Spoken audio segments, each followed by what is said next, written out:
What's up guys, welcome back to the channel. In today's video, let's talk about how to stop living paycheck to paycheck using Bright. Breaking free from living paycheck to paycheck starts with understanding your cash flow and creating a buffer. First, track your income and expenses closely using an app like Bright so that you can know exactly where your money is going each month.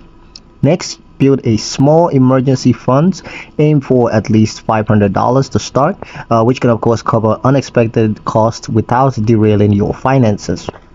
Next, set up automated savings with Bright to gradually build this buffer without feeling the pinch. Look for areas to cut unnecessary expenses, even small ones, and redirect that money towards savings.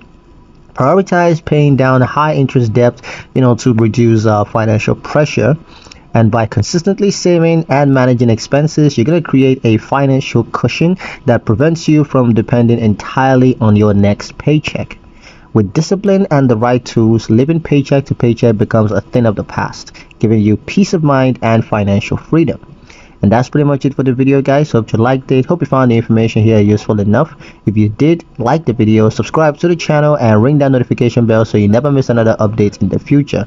Thank you guys for watching, and I'll see you in the next one.